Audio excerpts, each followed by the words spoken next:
नमस्कार, मी प्रणिता बोरसे जय महाराष्ट्र कॉलिंग या विशेष कार्यक्रमात प्रेक्षकांचं मनपूर्वक स्वागत करते।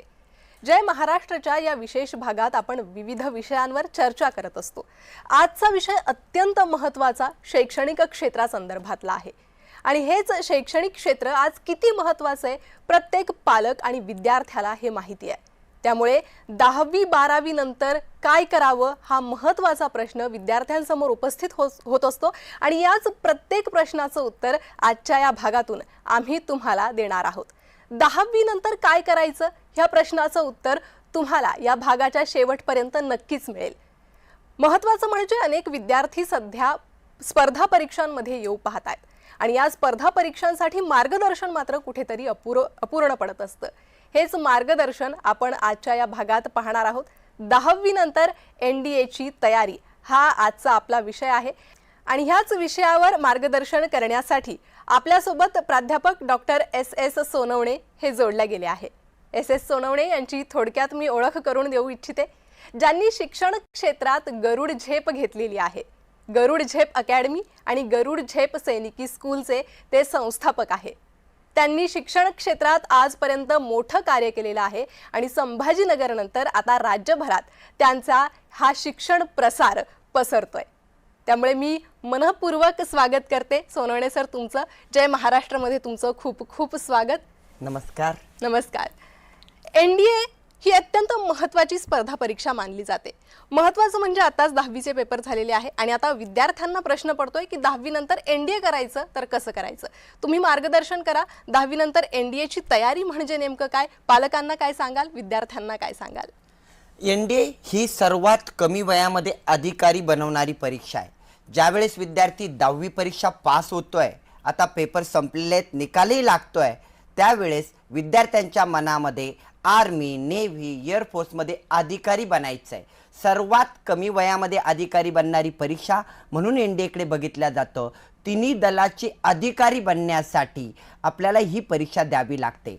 10वी नंतर लगेच 11वी 12वी करतानाच जर एनडीए परीक्षेची तयारी सुरू केली तर नक्कीच एनडीएची ही यूपीएससीची परीक्षा आपल्या महाराष्ट्रातील तमाम विद्यार्थी सहज पद्धतीने पार करू शकतात। आणि मी पहिलेच सांगितलं की आपण 16व्या वर्षी ज्यावेळेस आपली 10वी पूर्ण होते तेव्हाच या परीक्षेच्या माध्यमात आलं पाहिजे, नॅशनल डिफेन्स अकॅडमी। आणि या परीक्षेसाठी आपण तयारी करताना एक सर्वोच्च पद त्या ठिकाणी आपल्याला बघायचं आहे। आर्मीमध्ये अधिकारी असतील, नेव्हीमध्ये अधिकारी असतील आणि एअरफोर्सचे अधिकारी असतील, या कुठल्याही क्षेत्रात जाण्यासाठी एनडीएची परीक्षा द्यावी लागते आणि ही परीक्षा 10वी नंतर लगेच जर तयारी केली तर आपण देऊ शकतो। अगदी सर, यात नंतरच एक महत्त्वाचा प्रश्न उपस्थित होतो जो प्रत्येक पालक आणि विद्यार्थ्यांमध्येही असेल की एनडीए परीक्षेमार्फत कोणकोणत्या पदांची भरती होते, कोणकोणत्या पदांसाठी आपल्याला संधी मिळू शकते? नक्कीच खूप छान प्रश्न आहे, कारण विद्यार्थ्यांना नेहमी हा प्रश्न पडतो की एनडीए मध्ये करायचं आहे, एनडीए करायचं आहे, कोणी सांगतो म्हणून करायचं आहे, तर तिच्या डीप मध्ये जात नाही। तर त्या विद्यार्थ्यांना मी सांगेल, एनडीए मधून आता पूर्वी आपण जर त्या ठिकाणी सायन्स शाखेमध्ये तर प्रवेश घेतला तर आपल्याला तिन्ही दलामध्ये त्या ठिकाणी जाता येतं। म्हणजे आर्मीचे अधिकारी तुम्ही बनू शकतात, नेव्हीचे अधिकारी बनू शकतात, एअरफोर्सचे अधिकारी बनू शकतात। जर आपण कला शाखेमध्ये असू तर आपल्याला फक्त आर्मीचे अधिकारी बनता येतं। त्यानंतर कॉमर्स शाखा आहे, प्रत्येकातून आपल्याला आर्मी, नेव्ही, एअरफोर्समध्ये त्या ठिकाणी जाता येतं। पण प्रत्येकाची एक ओळख आहे। आपण जेव्हा 10वी होतो तेव्हा आपलं वय असतं 16 वर्ष आणि आपण एनडीएची परीक्षा देतोय। मग एनडीएचा पॅटर्न काय आहे, ही परीक्षा यूपीएससीच्या माध्यमातून घेतली जाते। त्यामुळे विद्यार्थ्यांनी हे लक्षात घेणं गरजेचं आहे की जर मला सर्वोच्च पदासाठी तयारी करायची आहे तर त्यासाठी ही परीक्षा आहे। आता आपण बघतो की डॉक्टर, इंजिनियर बनणारे IIT नीट करतात आणि तिकडे जाताना त्यांना त्या परीक्षा द्याव्या लागतात। पण जेव्हा आपण सरकारी नोकरीचा आणि सर्वोच्च पदाचा विचार करतो तेव्हा एकच परीक्षा डोळ्यासमोर येते, ती आहे यूपीएससीची एनडीएची परीक्षा। म्हणून एनडीएच्या परीक्षेच्या माध्यमातून सहज विद्यार्थी अधिकारी घडू शकतो। नक्कीच सर, एनडीए ही भरती प्रक्रिया नेमकी कोणत्या स्वरूपात असते, अभ्यासक्रम काय आणि महत्त्वाचं म्हणजे एसएसबी म्हणजे नेमकं काय त्याबद्दल सांगाल? हाच तर प्रश्न विद्यार्थ्यांना नेहमी पडतो की एनडीएची परीक्षा तर द्यायची आहे, किती अवघड असेल, कशा पद्धतीने जायचं आहे। तर मी ह्या पालकांना आणि विद्यार्थी किंवा आपले प्रेक्षक यांना एकच सांगेल, एनडीएची परीक्षेचे टप्पे आपण जर बघितले तर सर्वात महत्त्वाचा आहे लेखी परीक्षा. ही लेखी परीक्षा 900 मार्कांचा पेपर आहे जो UPSC घेतो. आता UPSC जेव्हा पेपर घेतात तेव्हा त्या पद्धतीचा दर्जा त्याचा असतो, त्यामुळे आपल्याला जास्तीत जास्त अभ्यास आणि सखोल मार्गदर्शनाची गरज असते. या 900 मार्कांचा पॅटर्न जर बघितला तर 2 विभागामध्ये त्या ठिकाणी गुण विभागणी होते. प्रथमतः तुम्हाला गणित आणि इंग्रजी या 2 विषयाचा एक पेपर द्यावा लागेल आणि तो 300 मार्कांचा असेल.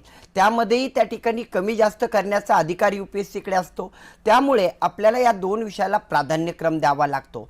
आणि दुसरा पेपर जो आपण बघतो GSचा, ज्यामध्ये विज्ञान असेल, इतिहास, भूगोल, राज्यशास्त्र यासारखे असंख्य विषय एकत्र करून चालू घडामोडी सहित या विषयाला आपल्याला प्राधान्यक्रम द्यावा लागतो.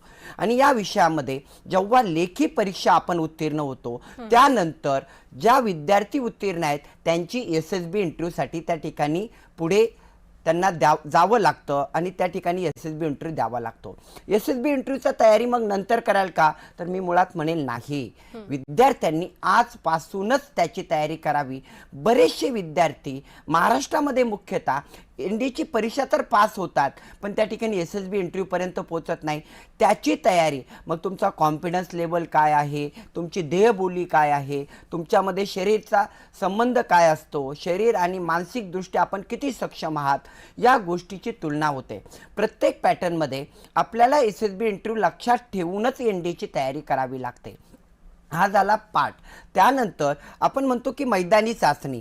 मैदानी चाचणीपेक्षा तिथले असणारे आपण ऑप्टिकलचा जो पाठ असतो त्यामध्ये किती परफेक्ट आहोत, कारण आपलं शरीर त्या ठिकाणी आपल्याला साथ द्यायला पाहिजे. शरीर आणि मन या दोघांचं मिलन त्या ठिकाणी जर चांगलं असेल तर नक्कीच SSBच्या इंटरव्ह्यूला आपल्याला मदत होते. त्यामुळे किमान 2-3 वर्षामध्ये 11वी 12वी करताना आपण जर एनडीएची परीक्षा तयारी केली तर हे तिन्ही टप्पे आपल्याला त्या ठिकाणी सोपे वाटतात आणि आपण सहज पद्धतीने जातो. या परीक्षेला आपण UPSCची एक्झाम असून अवघड म्हणतो तर ती अवघड मुळात नाही आहे, फक्त तयारी करावी लागते आणि योग्य वेळी त्यात जावं लागतं. मी कमी वयातली परीक्षा म्हणून याकडे बघतो आणि सांगतोय, तर तुम्हाला कमी वेळ आहे हे लक्षात ठेवावं आणि विद्यार्थ्यांनी एनडीएच्या परीक्षेकडे बघावं. अगदी सर, तुम्ही आधीच म्हणाला त्याप्रमाणे आपण 10वीच्या विद्यार्थ्यांवर जास्त लक्ष केंद्रित करत आहोत एनडीए साठी. तर 10वी नंतर एक महत्त्वाचा प्रश्न विद्यार्थ्यांमध्ये उपस्थित होतो, तो म्हणजे 11वी 12वीला कोणती शाखा घ्यावी, कोणत्या स्ट्रीमकडे जावं. आणि अनेक विद्यार्थ्यांना हाही संभ्रम असतो की कदाचित आपल्याने एवढा अभ्यास होणार नाही. काही विद्यार्थ्यांना स्वतः आपण अभ्यासात वीक वाटतो. अशा विद्यार्थ्यांसाठी काय सांगाल, शाखा कोणती निवडावी आणि अभ्यासाची तयारी कशी करावी? आज पालकांना देखील पडलेला हाच प्रश्न आहे, तो आपण विचारला. मी नक्कीच सांगेल की 10वी नंतरच एनडीएची परीक्षा करता येते. जर कोणी आज 12वी नंतर आला आणि म्हणाला मला एनडीए करायचं आहे तर त्याला आम्ही स्पष्ट सांगतो की आता तू एनडीएची परीक्षा करू शकत नाही. तुला जर ही परीक्षा द्यायची तर तुला सीडीएसची परीक्षा द्यावी लागेल जी ग्रॅज्युएशन नंतर असते. मग 10वीच्याच विद्यार्थ्यांना का, कारण ही कमी वयामध्ये देण्यात येणारी परीक्षा आहे. आपण जर मुख्यतः 10वीचे विद्यार्थी असाल तर मी सजेस्ट करेल आपण सायन्सच घेतलं पाहिजे, विज्ञान शाखेकडेच गेलं पाहिजे. कारण विज्ञान शाखेच्या माध्यमातून आपल्याला तिन्ही त्या ठिकाणी दलात जाता येतं. आर्मी असेल, नेव्ही असेल, एअरफोर्स असेल, या तिन्ही दलाचे अधिकारी बनता येतं.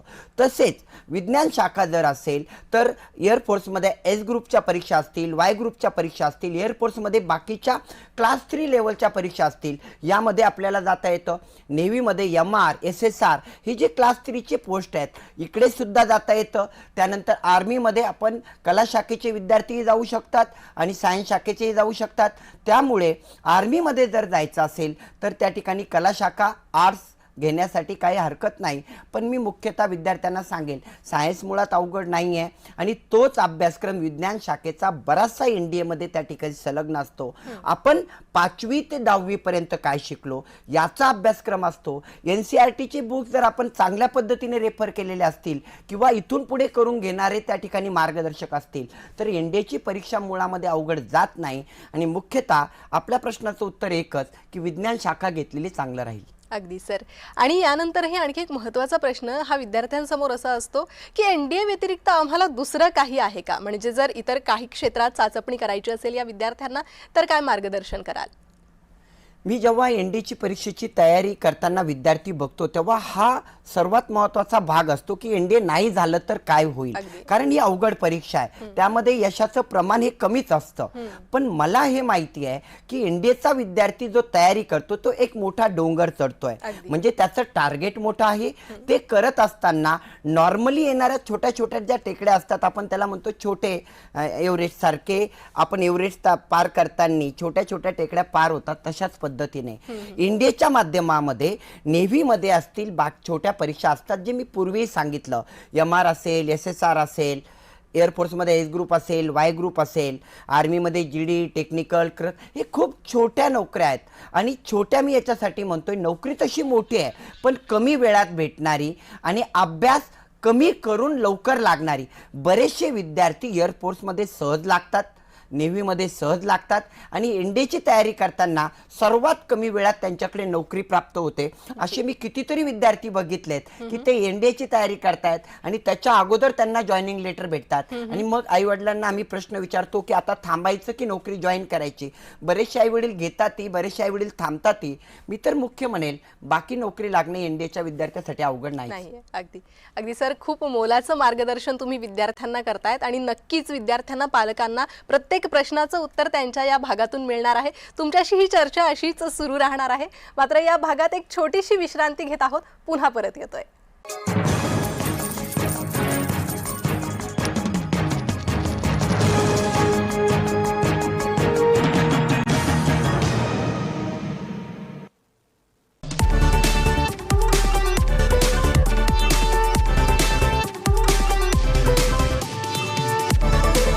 मराठवाड्याची संघर्षभूमी, बुद्ध लेण्यांची स्थापत्यभूमी, महादेवाची स्थानभूमी, माझं छत्रपती संभाजीनगर, माझा महाराष्ट्र. जय महाराष्ट्र.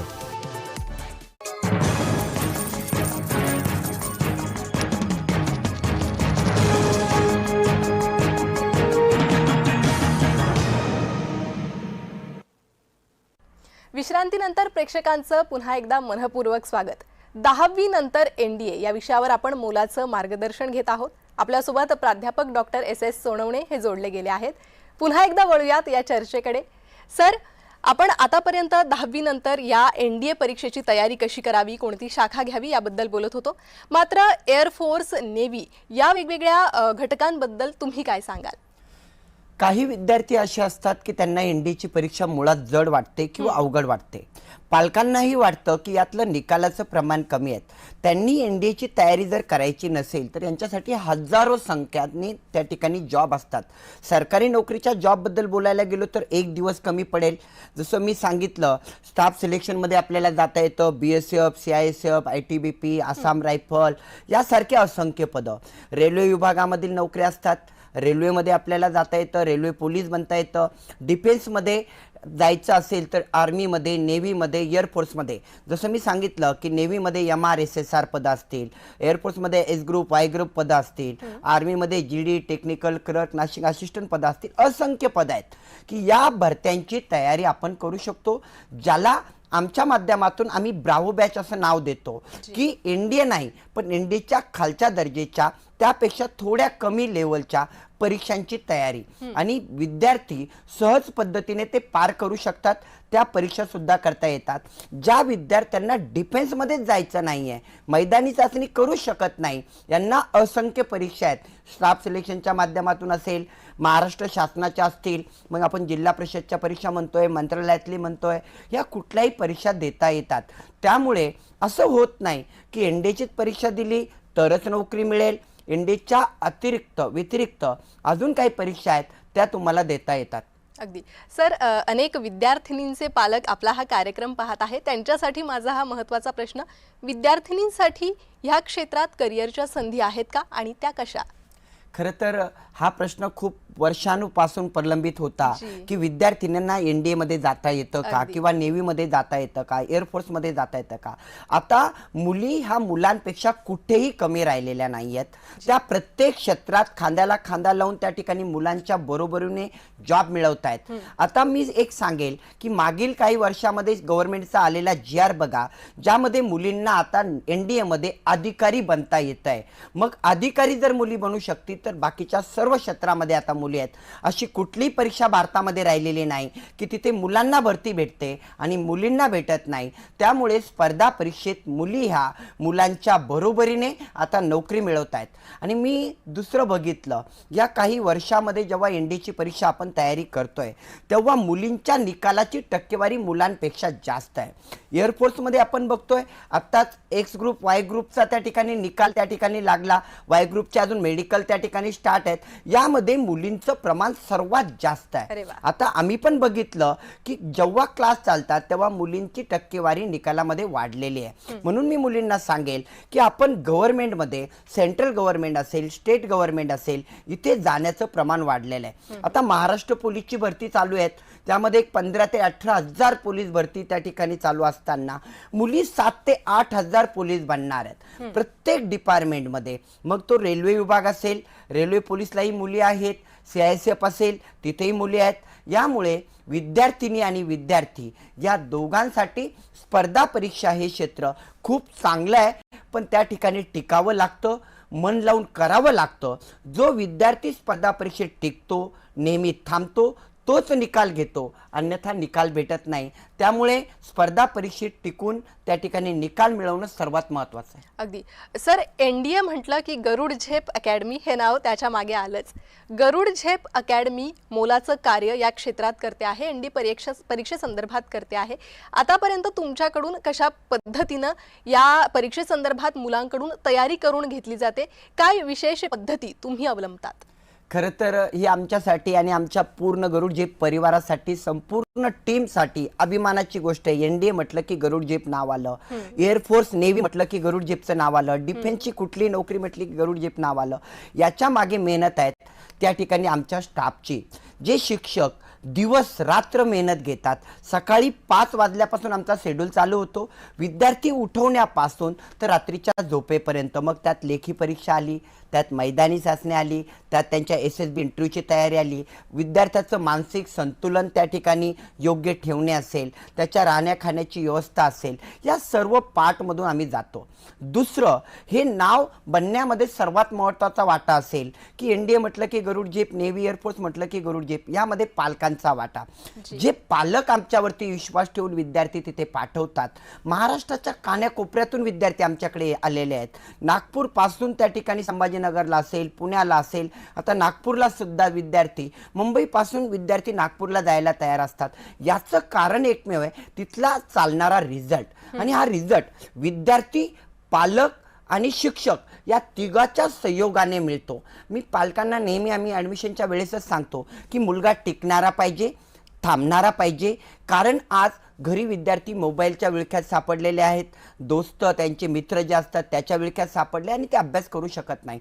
मग अशा बंदिस्त वातावरणात विद्यार्थी जर टिकला तर तो निकाल देतो, हे आम्ही बघितलेलं आहे. मग आमच्या टेस्ट सिरीज असतील, आणि खरं तर सांगितलं तर एकच याचं कारण असं आहे, हे रेसिडेन्शियल कॅम्पस असल्यामुळे निकाल जास्त येतो, जास्त लक्ष देता येतं. आणि त्यामुळेच एनडीए, आर्मी, नेव्ही, एअरफोर्समध्ये, डिफेन्स क्षेत्रामध्ये गरुड झेप नाव हे मोठं आणि मोठंच होतं आहे. याच्यामध्ये एकमेव कारण असेल की 24 तास सूत्रबद्ध नियोजन आणि सर्व लक्ष. अगदी. सर, पालक आणि मुलं कायम स्पर्धा परीक्षा म्हटलं तर संभ्रमात असतात. आपल्या चॅनलच्या माध्यमातून तुम्ही या पालकांना आणि या पाल्यांना, विद्यार्थ्यांना काय संदेश द्याल, काय आवाहन कराल? मी तर विद्यार्थी आणि पालकांना नेहमी सांगत आलेलो आहे, तुम्ही ॲडमिशन कुठं घ्यायचा हा तुमचा प्रश्न असतो, किंवा कुठं शिकवायचं, विद्यार्थ्याला कोणत्या क्षेत्रात टाकायचं हे तुमचा प्रश्न आहे. फक्त एक लक्ष द्या की विद्यार्थी हा करणारा पाहिजे, थांबणारा पाहिजे. 2-3 वर्ष हा खूप मोठा पिरियड जरी वाटत असला तरी तो मोठा मुळात नसतो. 3 वर्ष सहज निघून जातात, 11वी-12वी करता करताच निघून जातात विद्यार्थ्याचे. त्यामुळे तेवढे वर्ष जर त्याने परिपूर्ण दिले आणि तो ठाम असेल की माझं हे टार्गेट आहे आणि मला ते अचीव करायचं आहे, मला एवढ्या तारखेपर्यंत ते मिळवायचं आहे, तर नक्कीच विद्यार्थी त्या टार्गेटपर्यंत पोहोचतो. मग क्षेत्र कुठलंही असू द्या. एनडीएची परीक्षा मुळात अवघड नाही आहे. मी म्हणेल एनडीएची टक्केवारी कमी आहेत, एनडीएमध्ये लागणाऱ्यांचं विद्यार्थ्याचं प्रमाण कमी आहेत. भारतात फक्त दरवर्षी 450 जागा निघतात, परत 450 जागा निघतात, वर्षात 2 वेळेस परीक्षा भेटते. पण असं नाही की एनडीएचे विद्यार्थी कुठेही लागणार नाही. ते नेव्हीमध्ये लागतील, एअरफोर्समध्ये लागतील आणि ते स्वतःला सिद्ध करतील की मी सरकारी नोकरी मिळवू शकतो आणि आईवडिलाचं स्वप्न पूर्ण करू शकतो. आणि जर आईवडिलांना मुलांकडे स्वप्न पूर्ण करून घ्यायचे, मुलांना आईवडिलांचे स्वप्न पूर्ण करायचे, तर एकच पर्याय आहेत. त्या ठिकाणी ठाम असणं, ध्येय निश्चित असणं आणि टार्गेटला तारीख असणं की या डेटपर्यंत मला हे टार्गेट मिळवायचं आहे. अगदी सर, स्पर्धा परीक्षा म्हटलं की सगळ्यात महत्त्वाचा घटक असतो, जसं तुम्ही बोललात, विद्यार्थी. त्यामुळे विद्यार्थी कुठेतरी ह्या सगळ्या प्रवासात मोटिवेशन शोधत असतो. या सगळ्या विद्यार्थ्यांना जे करू इच्छित आहेत आणि जे आता ही तयारी करतायत, त्यांना तुम्ही काय मार्गदर्शन कराल, काय सल्ला द्याल?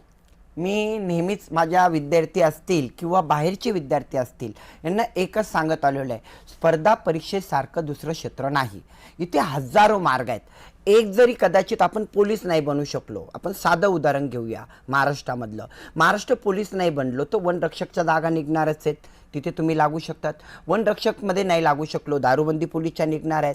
इथं आपलं नाही झालं तर स्टाफ सिलेक्शनच्या जागा निघतील, BSF, CISF, ITBP, Assam rifle यासारखे असंख्य पदं निघतील. कुठे ना कुठे आपल्याला संधी मिळणार आहे.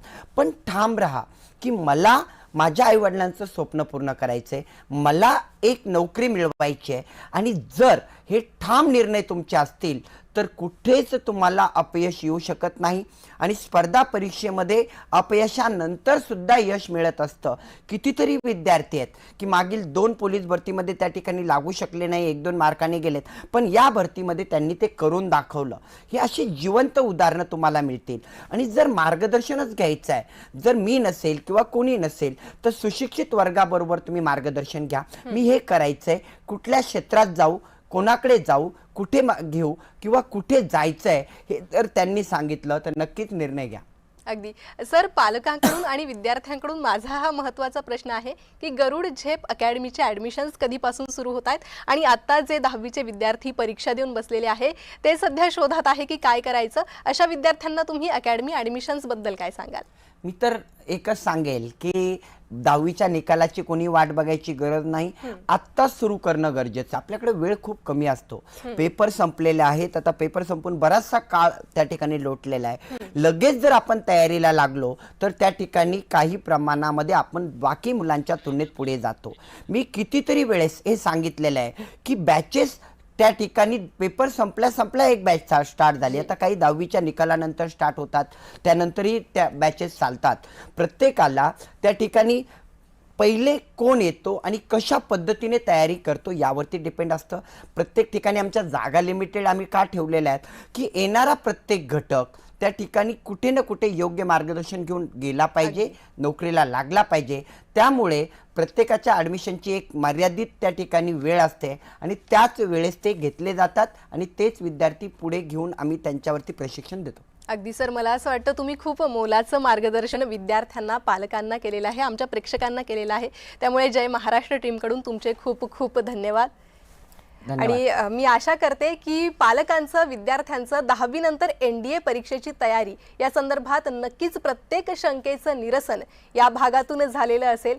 जय महाराष्ट्राच्या सर्व प्रेक्षकांना या मार्गदर्शनासाठी हा भाग पाहावा असं आवाहन करते आणि या कार्यक्रमात रजा घेते. नमस्कार.